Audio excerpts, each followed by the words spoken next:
दोस्तों इस समय हम पढ़ रहे हैं टारगेट 75 डेज में ईवीएस को पढ़ रहे हैं और हमारा लक्ष्य है कि हम 30 में 30 मार्क्स हासिल करें।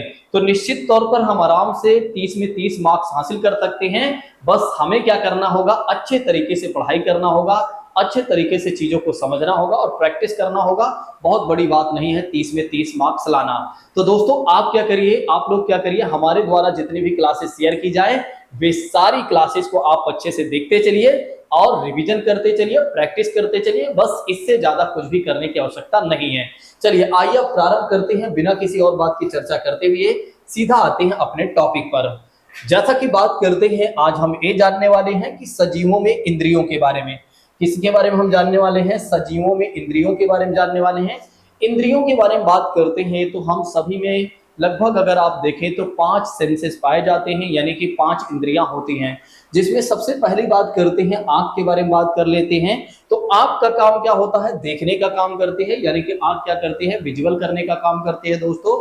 दूसरी बात करते हैं कान के बारे में बात करते हैं। तो कान का काम क्या होता है? जो कि आप जानते ही हैं, सुनने का काम करता है या करते हैं। नेक्स्ट बात करते हैं नाक की बात करते हैं। तो नाक का काम क्या होता है? सूंघने का काम होता है। और जीभ की बात करते हैं तो स्वाद बताने के लिए जीभ हमारी होती है, हमें ये बताती है तीखा क्या है, मीठा क्या है, और ये सारी चीजें बताते हैं, यानी कि खट्टा क्या है। ये सारी चीजें कौन हमें बताती है दोस्तों? जीभ बताती है। त्वचा के बारे में बात करते हैं तो त्वचा क्या करती है? महसूस करने के लिए होती है, यानी कि फील करने के लिए क्या होती है? त्वचा होती है। यानी कि त्वचा को अंग्रेजी में कहा जाता है स्किन कहा जाता है। अगर किसी को ना पता हो तो ध्यान रख लेगा। तो आंख के बारे में हमने सबसे पहले जाना कि आंख का काम क्या होता है? देखने का काम होता है। कान का काम होता है सुनना, और नाक का काम होता है सूंघना। जीभ का काम होता है स्वाद बताना, और त्वचा का काम होता है महसूस करना। इसी के साथ बात करते हैं अगले पॉइंट के बारे में। जैसा कि बात करते हैं विभिन्न जंतु अपनी इंद्रियों का प्रयोग विभिन्न कार्यों के लिए करते हैं। बिल्कुल सही बात है। विभिन्न प्रकार के जो जंतु हैं वे अपनी इंद्रियों का प्रयोग क्या करते हैं? विभिन्न प्रकार के कार्यों के लिए करते हैं। जैसा कि बात करते हैं यहाँ पर अगर आप देखें तो चींटी जो है अपने समूह की चींटियों को उनके द्वारा छोड़े गए गंध से पहचान लेती हैं। तो चींटियों के बारे में बात करते हैं तो जो चींटियां होती हैं दोस्तों अपने समूह में, मतलब उनके समूह जो होती है, उनके जो ग्रुप होता है, उनके समूह के द्वारा छोड़ी गई जो गंध होती है उनको वे पहचान लेती हैं। नेक्स्ट बात करते हैं चींटियां जो है दोस्तों फेरोमोन नामक हार्मोन छोड़ती हैं। तो जो चींटियां होती हैं दोस्तों वे क्या करती हैं? फेरोमोन, ध्यान रखिएगा, फेरोमोन नामक क्या करती है? हार्मोन को छोड़ती हैं, और जिसे सूंघकर अन्य चींटियां एक दूसरे का पीछा करते चली जाती हैं। तो जिसे क्या होता है? सूंघकर अन्य चींटियां क्या करती हैं? एक दूसरे के पीछे पीछे चलती हैं दोस्तों। इस बात को भी ध्यान रखिएगा। चींटियां देख नहीं सकती हैं, ये बात आप ध्यान रखिएगा। जो चींटियां होती हैं वे देख नहीं सकती हैं। चींटियां जो होती हैं वे देख नहीं सकती हैं, यानी कि उनकी आंखें नहीं होती हैं। और जब एक झुंड में निकलती हैं तब ग्रुप का जो लीडर होता है फेरोमोन नामक जो हार्मोन्स होता है उसको छोड़ता जाता है, और जिससे क्या होता है? सभी चींटियां जो होती हैं कि पंक्ति में पीछे पीछे चलती जाती हैं। देखिए जो ग्रुप होता है उस ग्रुप का जो मेन लीडर होती है चींटियों का, वो क्या करती है? एक तरह से फेरोमोन नामक हार्मोन छोड़ती है, और जिससे क्या होता है कि पीछे की जो चींटियां होती है उसी को सूंघते, उसी के गंध से क्या होता है कि एक कतार में ये आराम से चली जाती हैं। जैसा कि आप देख सकते हैं यहाँ पर, ये देखिए हमने चींटियों को लिया हुआ है ताकि आप चीजों को समझ सकें। तो ध्यान रखिएगा, इसमें जो ग्रुप का मालिक होता है वही क्या करता है, यानी कि जो लीडर होता है वो क्या करता है? फेरोमोन नामक जो होता है हार्मोन्स को छोड़ता है, और जिससे क्या होता है? पीछे की जितनी भी चींटियां होती हैं उस गंध को एक तरह से सूंघ कर पीछे पीछे चली जाती हैं। ठीक है। और चींटियों के बारे में इस बात को भी ध्यान रखिएगा, चींटियां देख नहीं सकती हैं। चींटियां देख नहीं सकती हैं, ये बातें जरूर ध्यान रखिएगा, भूलिएगा नहीं। इसी क्रम में अगर आप देखें तो कुछ कीड़े मकोड़ों के बारे में बात करते हैं। तो कुछ कीड़े मकोड़े क्या करते हैं? अपनी मादा कीड़ों को उनकी गंध से पहचान लेते हैं। तो अपनी मादा कीड़ों को किससे पहचान लेते हैं दोस्तों? तो उनकी गंध से पहचान लेते हैं। जैसा कि बात करते हैं रेशम का कीड़ा, तो जैसा कि बात करते हैं दोस्तों रेशम के कीड़ा के बारे में बात करते हैं, तो रेशम का कीड़ा जो होता है वो क्या करता है, अपनी मादा की गंध को पहचान लेता है, अपनी मादा की गंध से पहचान लेता है रेशम का कीड़ा। दोस्तों इस बात को ध्यान रखिएगा, इस बात को ध्यान रखिएगा, भूलिएगा नहीं। चलिए अब आइए बात करते हैं नेक्स्ट पॉइंट के बारे में। देखिए अब यहां पर क्या कहा जा रहा है, लेकिन हाँ आगे बढ़ने से पहले मैं एक और बात कहना चाहूंगा। यदि आप नए हैं तो चैनल को जरूर सब्सक्राइब कर लीजिएगा, यदि आप पुराने हैं तो दूसरों को भी शेयर कर दीजिएगा। मैं आप लोगों से एक ही चीजें रिक्वेस्ट करना चाहूंगा, एक बार आप हमारा सपोर्ट करिए। मैं गारंटी लेता हूं कि इतना बेहतर कंटेंट आपको YouTube पर प्रोवाइड करा दूंगा कि इससे बाहर आपको कहीं जाने की आवश्यकता नहीं पड़ेगी, मतलब दूसरे किसी YouTube चैनल पर जाने की आवश्यकता नहीं पड़ेगी, और ना ही आपको किसी तरह के अलग से कोई नोट्स किताब कुछ भी परचेज करने की आवश्यकता पड़ेगी ही नहीं। बस आप लोग क्या करिए, हमारा सपोर्ट करिए, बस दूसरों को भी आप शेयर करते चलिए, खुद देखिए और दूसरों को भी आप जोड़ते चलिए। चलिए अब हम आगे बढ़ते हैं। जैसा कि बात करते हैं कुछ पक्षियों के बारे में, जैसे आप देखें बाज की बात करते हैं, गिद्ध की बात करते हैं, चील की बात करते हैं, तो इनकी जो दृष्टि होती है ना दोस्तों, इनकी जो देखने की दृष्टि होती है, आइज की जो दृष्टि होती है ना, मनुष्य से यानी कि हमसे 4 गुना ज्यादा होती है। कितने गुना ज्यादा होती है दोस्तों? तो 4 गुना हमसे ज्यादा होती है। तो इस बात को जरूर ध्यान रखिएगा। एक तो सबसे पहली बात कर लेते हैं बाज के बारे में, दूसरी बात कर लेते हैं गिद्ध के बारे में, और तीसरी बात कर लेते हैं दोस्तों चील के बारे में। तो बाज, गिद्ध और चील की बात करते हैं तो इनकी दृष्टि जो होती है हमसे 4 गुना ज्यादा होती है, हमसे 4 गुना ज्यादा होती है दोस्तों, और अपने शिकार को दूर से देख लेते हैं, अपने शिकार को दूर से देख लेते हैं। नेक्स्ट बात करते हैं, अब बात करते हैं पक्षियों के बारे में अन्य पॉइंट। जैसा कि बात करते हैं, यहां पर कहा गया है कि पक्षी एक ही समय में 2 अलग अलग चीजों को देख लेते हैं। जो पक्षी होते हैं ना, एक ही समय में क्या कर सकते हैं, 2 अलग अलग चीजों को देख सकते हैं। क्यों देख सकते हैं? क्योंकि इनके सिर के दोनों तरफ यदि आप देखें तो आंखें होती है। जैसा कि आप देख सकते हैं, एक आंखें ए है, एक आंखें ए है। तो जो पक्षियां होती हैं एक ही समय में 2 अलग अलग चीजों को देख सकती हैं। क्यों देख सकती हैं? क्योंकि इनके सिर के दोनों तरफ आंखें होती हैं, परंतु इनकी आंखों बारे में बात करते हैं तो इनकी आंखों की जो पुतली होती है वो घूम नहीं सकती है, इसलिए ये अपनी गर्दन को घुमाकर आसपास के चीजों को देखते हैं। इसलिए क्या होता है, ये अपनी गर्दन को घुमाते हैं और आसपास की चीजों को देखते हैं, क्योंकि इनकी जो आंखों की पुतलियां होती हैं हमारे आंखों के जैसे नहीं होती है। क्योंकि हमारे आंखों की पुतलियां क्या होती हैं, घूम सकती हैं, लेकिन इनकी आंखों की पुतलियां जो होती हैं वो घूम नहीं सकती हैं दोस्तों, और जिसके वजह से क्या होता है, ये अपनी गर्दन को घुमाकर आसपास की चीजों को देखते हैं या देख पाते हैं। एक मिनट यार, एक ऐसे एक मिनट, सॉरी, चलिए हाँ, एक मिनट। अब मुझे लगता है कि थोड़ा से इसको हमने, चलिए नेक्स्ट बात करते हैं। अब कहा गया है, परंतु उल्लू के बारे में अगर आप देखें तो उल्लू की जो आंखें होती हैं वो चेहरे के सामने होती है। आप अगर उल्लू के बारे में देखना चाहते हैं तो देख सकते हैं, इनकी जो आंखें होती हैं किसके सामने होती है, इनके चेहरे के सामने होती है। तो उल्लू की आंखें हमारे जैसे चेहरे के सामने होती है, वैसे ही इनकी होती है। तो ध्यान रखिएगा उल्लू के बारे में कि इनकी जो आंखें होती है कैसे होती है, तो चेहरे के सामने होती है। चलिए अब आइए थोड़ा सा हम बाज के बारे में कुछ अतिरिक्त जानकारी ले लेते हैं। जैसा कि यहाँ पर हमने मेंशन किया हुआ है बाज के बारे में। देखिए बाज एक पक्षी है जो कि आप जानते हैं, इसे ईगल के नाम से भी हम जानते हैं। बाज के 2 पंजे, 2 पंख, 2 आंख, एक मुड़ी हुई नुकीली चोंच होती है और पंजे में तेज नाखून होते हैं। तो बाज के जो पंजे होते हैं इनके तेज नाखून होते हैं। बाज भोजन के रूप में सांप, मेढक, मछली, खरगोश, चूहे और छोटे पक्षियों को ज्यादा ही टारगेट करते हैं। नेक्स्ट बात करते हैं, बाज एक ऐसा पक्षी है जिसकी देखने की क्षमता इंसान से 4 से 8 गुना भी होती है, 4 से 8 गुना अधिक होती है। और बाज जो है 320 किलोमीटर प्रति घंटा की रफ्तार से उड़ने वाला पक्षी है दोस्तों। इस बात को भी ध्यान रखना चाहें तो रख सकते हैं। एक बार जो बाघ उड़ जाता है तो लगभग अगर आप देखें तो हवा में 6 से 8 घंटे ऊपर तक रह सकता है। तो अगर एक बार बाज जो है एक बार उड़ान भरता है, बाज जो है एक बार उड़ान भरता है तो हवा में अगर आप देखें तो 6 से 8 घंटे तक ऊपर रह सकता है। बाज की जो आयु होती है दोस्तों लगभग 20 वर्ष की होती है। मतलब इसका जीवन काल कितने वर्ष का होता है, तो इसका जीवन काल जो होता है लगभग 20 वर्ष का होता है। बाज को पक्षियों का राजा कहा जाता है। बाज को क्या कहा जाता है, पक्षियों का राजा कहा जाता है। बाज को क्या कहा जाता है, पक्षियों का राजा कहा जाता है।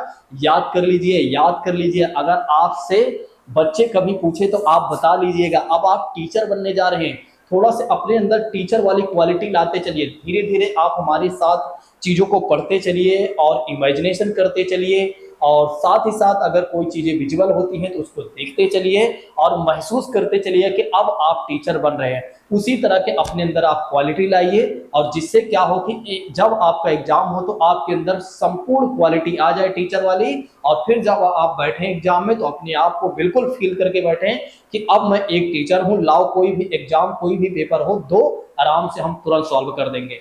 बस ये देखिएगा, आपकी 80% तो उसी समय आपका पेपर पास हो जाएगा, यानी कि 80% उसी समय आप एग्जाम को पास कर लेंगे जिस समय आप इतना कॉन्फिडेंस के साथ आप बैठेंगे। आपको ये फील करना ही होगा। चलिए आगे हम बढ़ते हैं। अगर आप इस तरह चीजों को देखें, आप देखते हैं ना, अगर कोई आईएएस की प्रिपरेशन करता है तो अपने आप को बिल्कुल आईएएस मानने लगता है। क्यों मानने लगता है? क्योंकि वो जानता है कि अगर मैं इस तरह का एटीट्यूड रखने लगूंगा तो इससे क्या होगा, मेरा टाइम बचेगा, इससे क्या होगा कि मेरी पर्सनालिटी इनहेंस होगी, और जिससे क्या होगा कि मैं बेहतर तैयारी कर सकूंगा और आराम से पहले ही अटेम्प्ट या दूसरे अटेम्प्ट में मैं निकाल लूंगा। तो आप लोगों को भी यही करना होगा, आप लोगों को भी यही करना होगा। आपको भी अपने अंदर वही क्वालिटी लानी होगी आईएएस वाली। जैसे कि आप टीचर बनने जा रहे हैं तो आप टीचर वाली क्वालिटी लाइए, फिर देखिए आपकी तैयारी कितनी बेहतर होती है। ठीक है, आइए हम आगे बढ़ते हैं। कुछ जानवरों के कान बाहर दिखाई देते हैं, कुछ जानवरों के कान बाहर दिखाई देते हैं, परंतु कुछ के नहीं। अब हाथी जो है अपने कान से सुनने के अलावा हवा भी कर सकता है। तो हाथी के बारे में आप लोग ध्यान रखिएगा, हाथी जो है अपने कान के सुनने के अलावा हवा भी कर सकता है। इनके जो कान होते हैं बड़े कान होते हैं जो पंखे की तरह काम करते हैं। हाथी खुद को ठंडा रखने के लिए अपने कानों को फड़फड़ाते हैं दोस्तों। तो हाथी जो है खुद को ठंडा रखने के लिए, हाथी जो है खुद को ठंडा रखने के लिए क्या करते हैं, अपने कानों को फड़फड़ाते हैं, यानी कि हवा हाँकते हैं। ये कई बार हमारे एग्जाम में पूछा जा चुका है, तो ये बातें आप लोग जरूर ध्यान रखिएगा। एक मिनट दोस्तों, आज थोड़ा सा मिस्टेक पता नहीं कैसे हो जा रहा है पीडीएफ में। एक मिनट, ये क्या हो गया, सॉरी,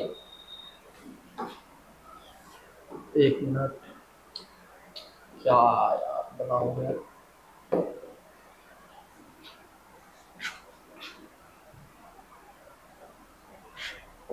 एक मिनट, चलिए, पीडीएफ पहले से ही सही थी, कहीं ना कहीं बीच में गड़बड़ हो गई। चलिए आगे बढ़ते हैं। तो हाथी के बारे में शायद आप लोग समझ गए होंगे। चलिए हम आगे बढ़ते हैं। सांप सुन नहीं सकते, जो सर्प होते हैं ना वे सुन नहीं सकते हैं, लेकिन जमीन पर भी एक कंपन को वे जरूर महसूस कर सकते हैं। तो सांप के बारे में यदि आप देखें तो सांप जो होते हैं सुन नहीं सकते हैं, लेकिन जमीन पर भी एक कंपन को वे आराम से महसूस कर सकते हैं। हमारे देश में जितने प्रकार के सांप पाए जाते हैं उनमें केवल 4 प्रकार के सांप जो हैं जहरीले हैं। ध्यान रखिएगा, हमारे देश में जितने भी सांप पाए जाते हैं उनमें से केवल और केवल 4 ऐसे प्रकार के सांप हैं जो कि जहरीले होते हैं। वे 4 कौन कौन से सांप हैं? एक तो सबसे पहली बात करते हैं कोबरा के बारे में, जो कि आप जानते ही हैं। दूसरी बात करते हैं कॉमन करेट के बारे में, जिसे करैद भी आप कहते हैं शायद। ठीक है, करैद कहें या करेद कहें, कॉमन करेट कहें, both are the same point. तीसरी बात करते हैं दुबैया के बारे में, जो कि आपके सीटेट में लिख कर आता है दुबैया, और जिसे रसेल वाइपर कहा जाता है। जिसे क्या कहा जाता है? रसेल वाइपर भी कहा जाता है, यानी कि दोनों की ही सेम पॉइंट है, यानी कि दोनों ही सेम नेम है। फिर उसके बाद बात कर लेते हैं अफाई के बारे में बात कर लेते हैं। तो ये भी हमारे सीटेट में क्या मिलता है? अफाई के नाम से मिलता है, जिसे 100 स्केल्ड वाइपर कहा जाता है। क्या कहा जाता है? 100 स्केल्ड वाइपर भी कहा जाता है। एक बार फिर से देख लेते हैं चारों सांप के बारे में जो कि जहरीले हैं। चारों सांप के बारे में फिर से देख लेते हैं जो कि जहरीले हैं। सबसे पहले बात करते हैं कोबरा के बारे में, फिर कॉमन करेट के बारे में बात करते हैं, फिर दुबैया जिसे रसेल वाइपर कहा गया है, फिर अफाई के बारे में बात करते हैं जिसे सॉ स्केल्ड वाइपर कहा गया है। ये बातें जरूर ध्यान रख लीजिएगा और अपने नोट्स में भी मेंशन कर लीजिएगा, ठीक है। तो सांप के बारे में हमने जाना कि सांप जो है सुन तो नहीं सकते हैं लेकिन जमीन पर हुए कंपन को भी जरूर महसूस कर सकते हैं। हमारे देश में जितने भी प्रकार के सांप पाए जाते हैं उनमें से 4 ऐसे प्रकार के सांप हैं जो एक तरह से क्या होते हैं, सबसे ज्यादा जहरीले हैं, जिसमें कोबरा, कॉमन करेट और रसेल वाइपर जिसे दुबैया और सॉ स्केल्ड वाइपर जिसे अफाई भी कहा गया है। चलिए अब हम आगे बढ़ते हैं, मच्छर के बारे में जान लेते हैं। मच्छर हमारे शरीर की गंध एवं तलवे की गर्मी से, मच्छर के बारे में बात करते हैं। यहाँ पर सांप के बारे में एक और पॉइंट याद रख लीजिएगा, मुझे थोड़ा सा याद आ गया है। सांप के बारे में अगर आप देखें तो सांप को किसान का मित्र भी कहा गया है। सांप को किसान का मित्र भी कहा गया है दोस्तों, ध्यान रखिएगा, किसान का मित्र भी कहा गया है। किसे? सांप को। क्यों कहा गया है? क्योंकि सर्प क्या करता है, किसान के खेतों में जाता है और वहां पर जो चूहे होते हैं जो फसल को नुकसान पहुंचाते रहते हैं, ऐसे चूहों को खा जाता है सांप। यानी कि सांप जो होते हैं चूहों को खा जाते हैं, जिसके वजह से किसान का मित्र भी कहा जाता है सर्प को। अच्छा, एक और भी है किसान का मित्र, जल्दी से कमेंट बॉक्स में बताइए अगर आप लोगों को पता है, जल्दी से बताइए कि किसान के एक जीव को और कहा जाता है, वो भी किसान का मित्र है, कौन सा है? तो वो है केचुआ। ध्यान रखिएगा, केचुआ भी किसान का मित्र है। केचुआ के बारे में बात करते हैं तो केचुआ जो है वो भी किसान का मित्र है, ठीक है। केचुआ जो है वो भी किसान का मित्र है, इस बात को भी ध्यान रखिएगा। चलिए अब हम आगे बढ़ते हैं मच्छर के बारे में। देखिए, मच्छर हमारे शरीर की गंध एवं तलवे की गर्मी से हमें अंधेरे में भी ढूंढ लेते हैं। तो मच्छर क्या करते हैं, हमारे शरीर की गंध और तलवे की गर्मी से हमें अंधेरे में भी ढूंढ लेते हैं। कुछ जानवर अपने मल मूत्र के गंध के द्वारा क्या करते हैं, अपने क्षेत्र को पहचान लेते हैं। तो कुछ ऐसे भी जानवर होते हैं जो अपने मल मूत्र के माध्यम से क्या करते हैं, अपने टेरिटरी क्षेत्र को पहचान लेते हैं। आपने कई बार सुना होगा ना, ये शेरों का इलाका है, ये कुत्तों का इलाका है। तो ये इलाका जो है ना उनका वही है कि वे क्या करते हैं, अपने टेरिटरी क्षेत्र में ही रहते हैं, दूसरे के टेरिटरी क्षेत्र में नहीं जाते हैं। और उन्हें कैसे पता चलता है कि अब हमारे टेरिटरी क्षेत्र खत्म होते हैं, अब किसी और कुत्ते की आती है, तो उनके मल मूत्र गंध से क्या करते हैं, एक तरह से पहचान लेते हैं कि ये हमारा टेरिटरी क्षेत्र है, ये है किसी और का है, ठीक है। देखिए कितना एक तरह से अच्छे लोग होते हैं, अपने एरिया को छोड़कर वे नहीं जाते हैं लोग। जैसा कि बात करते हैं कुत्ता के बारे में, बात करते हैं बाघ और शेर। तो ध्यान रखिएगा, कुछ ऐसे जानवर में जैसे बाघ, कुत्ता, शेर की बात करते हैं तो ये अपने मल मूत्र के गंध के माध्यम से ये पहचान लेते हैं, अपने क्षेत्र को, अपने एरिया को पहचान लेते हैं और ये अपने क्षेत्र से बाहर नहीं जाते हैं, यानी कि अपने इलाकों से बाहर नहीं जाते हैं, ठीक है। तो ये बातें आप जरूर ध्यान रखिएगा। मच्छर जो है हमारे शरीर की गंध से या हमारे तलवे की गर्मी से हमें अंधेरे में भी ढूंढ लेता है। अगर मच्छर को खत्म करना है तो ठहरे हुए पानी में हमें क्या डालना चाहिए, जहां पर ठहरा हुआ पानी हो और वहां पर अगर मच्छर ज्यादा हो तो वहां पर कौन सा तेल डालना चाहिए, तो केरोसिन का तेल आपने सुना है, केरोसिन का जो तेल होता है ना वहां पर डाला जाता है ताकि मच्छर को ऑक्सीजन ना मिल सके, जिससे क्या हो कि वहां से मच्छर मर जाए, मतलब उसमें से मच्छर मर जाए, जिस जो ठहरा हुआ पानी होता है, ठीक है। तो उसमें कौन सा तेल डाला जाता है, ध्यान रखिएगा, केरोसिन तेल, ठीक है।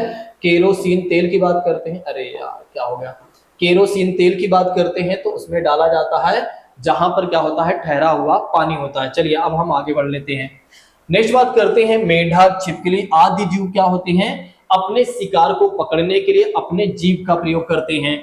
जैसा कि बात करते हैं मेढक के बारे में, बात करते हैं छिपकली की बात करते हैं, तो ये क्या करते हैं, अपने शिकार को पकड़ने के लिए किसका इस्तेमाल करते हैं, तो किसका इस्तेमाल करते हैं, अपने जीवा का इस्तेमाल करते हैं, यानी कि जीभ का इस्तेमाल करते हैं।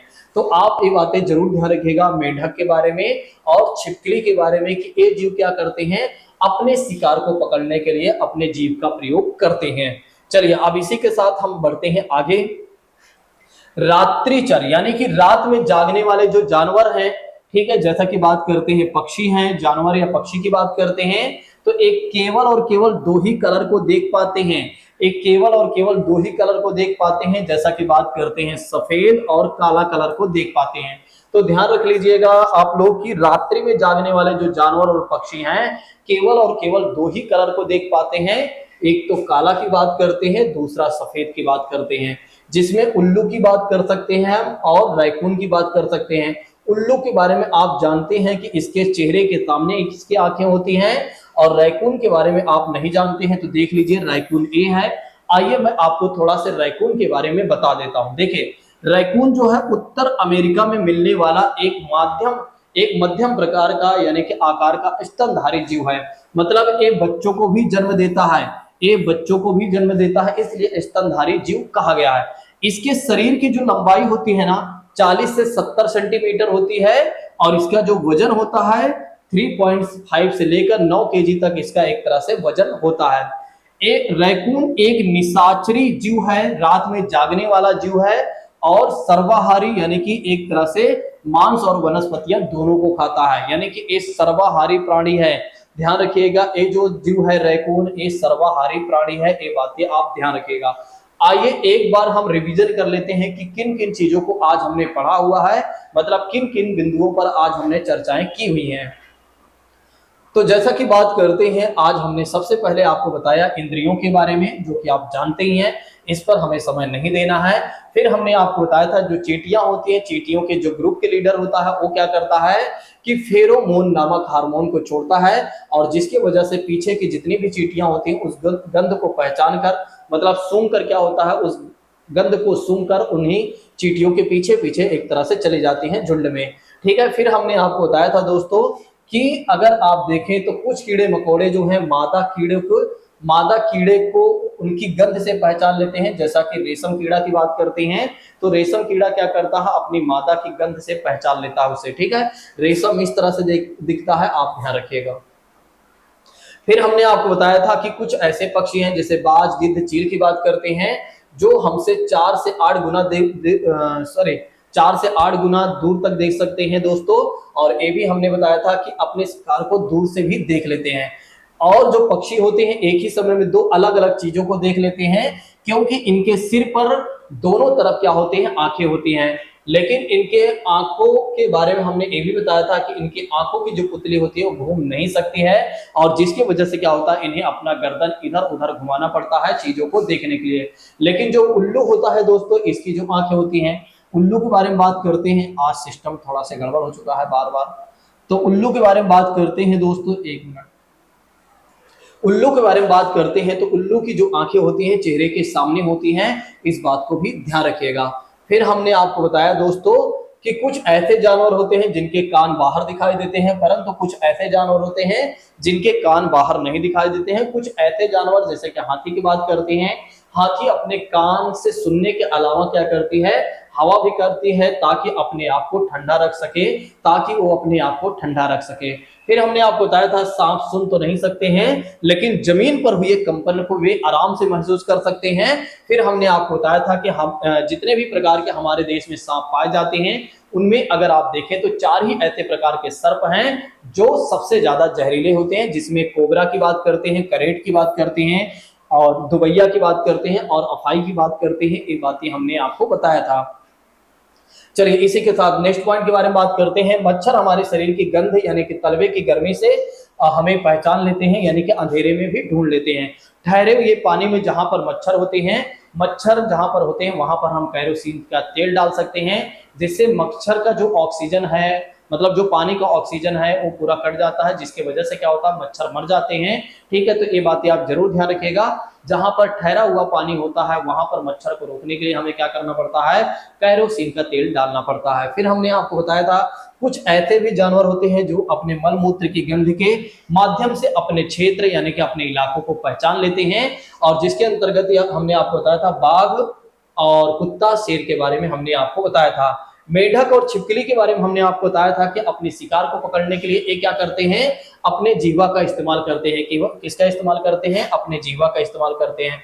फिर हमने आपको बताया था रात्रिचर वाले प्राणी में कि रात्रिचर प्राणी वाले में हमने आपको बताया था कि उल्लू और रैकून है, जैसा कि बात करते हैं, और एक केवल 2 ही कलर को देख सकते हैं, सफेद और काला। रैकून की खास बात है, जरूर ध्यान रखिएगा कि यह एक प्रकार का सर्वाहारी प्राणी है, और यह स्तनधारी भी प्राणी है, ठीक है, यानी कि एक तरह से बच्चों को भी जन्म देता है। मुझे लगता है कि आज की बातें जो हमने आपको समझाया है, सारी बातें अच्छे से क्लियर हैं। अगर आप लोगों को सारी बातें अच्छे से क्लियर हैं तो एक बार जाते जाते कमेंट करके जरूर जाइएगा कि यस सर, आपने जो हमें पढ़ाया वो बढ़िया से पढ़ाया, समझाया भी सारी चीजें और समझ में भी आई हैं चीजें, कहीं से कहीं तक कोई अब कंफ्यूजन नहीं है। बाकी हम मिलते हैं अगली क्लास में। Thank you so much. जय हिंद दोस्तों, take care all of you.